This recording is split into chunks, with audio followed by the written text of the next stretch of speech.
یزید کا صرف یہی بد کرداری کا مرحلہ نہیں تھا، اس کربلا کے صحرا کے اندر یزید نے جس طرح امام حسین رضی اللہ تعالیٰ عنہ کو شہید کیا اور حضرت امام حسین کے خاندان کو شہید کیا، جب مدینہ المنورہ پر یزید نے مسلم بن عقبہ کو مقرر کیا، جس کو بزرگوں نے مصرف بن عقبہ کہا ہے، تو اس کو کہا 3 دن تک مدینے کا حرم تمہارے لیے حلال ہوگا، جو چاہو تم کرنا، اور شامی فوجوں کو اجازت ہوگی۔ تو وہاں بھی انہوں نے 10,000 تابعین اور 700 صحابہ کو شہید کیا۔ حضرت ابو سعید خدری رضی اللہ تعالیٰ عنہ گھر سے باہر نکلے، کافی بوڑھے ہو چکے تھے، تو انہوں نے حضرت ابو سعید خدری کو پکڑ لیا، کہا تم کون ہو؟ کہا مجھے ابو سعید خدری کہتے ہیں۔ تو کہا ہاں تمہارا نام سنا ہے، اور داڑھی سے پکڑ کے کھینچا اور کہا کہ ہے تمہارے پاس جو ہمیں دو؟ تو کہا کہ میرے پاس تو کچھ بھی نہیں، میں تو فقیر آدمی۔ تو ان کے گھر ان کو لے گئے، تو 2 کبوتر رکھے تھے حضرت ابو سعید خدری نے، تو وہ کبوتر لوٹ کے لے گئے۔ تو ایک خاتون کے ابھی بچہ پیدا ہوا تھا، اور قابلہ نے، دائیا نے، وہ بچہ ماں کی چھاتی پہ لٹایا، اور وہ ماں کا پہلا دودھ پی رہا تھا۔ تو یہ جا کے کہنے لگے نکالو تمہارے پاس جو کچھ ہے، جو کچھ ہے وہ ہمیں دو، ورنہ تیرے بچے کو نہیں چھوڑیں گے۔ تو ماں بچے سے مخاطب ہو کے کہتی ہے، ابھی بچہ پیدا ہوا ہے اور ماں سے پہلا دودھ پی رہا ہے، کہ بیٹے اگر میرے پاس کچھ ہوتا، وہ قیمتی سے قیمتی چیز بھی ہوتی، تیری جان کے لیے قربان کرتی، لیکن اس وقت میرے پاس کچھ ہے نہیں۔ تو ایک شکی آگے بڑھا اور بچے کو ایک ٹانگ سے پکڑ کے کھینچ کے دیوار کے ساتھ پٹک کے مارا، جس سے دماغ کا بھیجا نکل گیا۔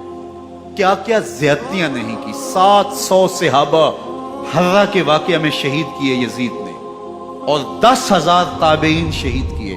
مسجد نبوی میں ممبر رسول کے ساتھ گھوڑے باندھے، اور وہ ممبر رسول اور مصلی رسول کے قریب لید کرتے رہے۔ 3 دن تک مسجد نبوی کے اندر گھوڑے بندھے رہے، اور مدینہ کی حرمت پامال کی۔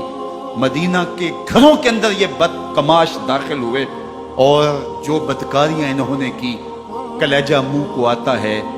1002 شیزائیں ان بدکاروں کی بدکاریوں کی وجہ سے کنواری حالت کے اندر حاملہ ہوئی۔ 3 دن تک مدینے کا حرم انہوں نے پامال کیا، اور پھر مکہ المکرمہ میں کعبہ اللہ پر گولے برسائے، اور کعبہ کا غلاف جل گیا۔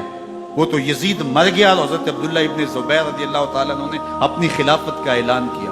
یزید کے یہ کرتوت تھے، ادھر اہل مدینہ کو ستایا، ادھر اہل مکہ کو ستایا، اور رسول اللہ صلی اللہ علیہ وسلم کے خانوادے کی بے حرمتی اور توہین کی۔ نہ صرف انہیں قتل کیا گیا، ان کی لاشوں پہ گھوڑے دوڑائے۔ ابن سعد اور شمر جو ہے وہ خیموں میں داخل ہوا، اور مخدرات اسلام کی چادریں چھیننے کی کوشش کی۔ حضرت زینب سلام اللہ علیہ نے مخاطب ہو کے کہا ہمارے چہرے کے رکھوالے چلے گئے ہیں، ظالم تو خیال نہیں کرتا ہم رسول اللہ کی بیٹیاں ہیں۔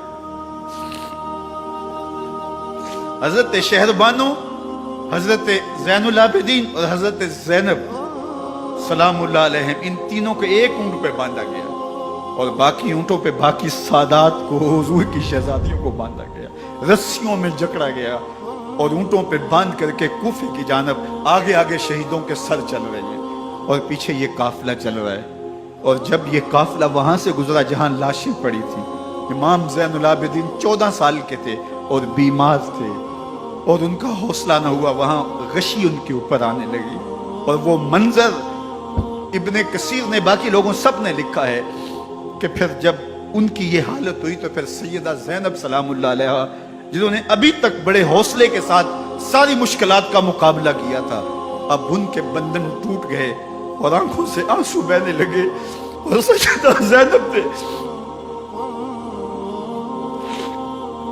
امام حسین رضی اللہ تعالیٰ عنہ کی لاش پہ کھڑے ہو کے، اور وہ روندی ہوئی لاش، ٹوٹی ہوئی ہڈیاں، اور وہ برینا بدن، کٹا ہوا سر نیزے کی نوک پہ، اور لاش یہ پڑی ہے، تو حضرت سیدہ زینب نے مدینے کی طرف منہ کر کے جو ہے وہ حضور سے فریاد کی، رسول اللہ، اے پیارے آقا، یا جدہ ہو، اے ہمارے نانا محترم، یہ دیکھیے آپ کا حسین پڑا ہوا ہے۔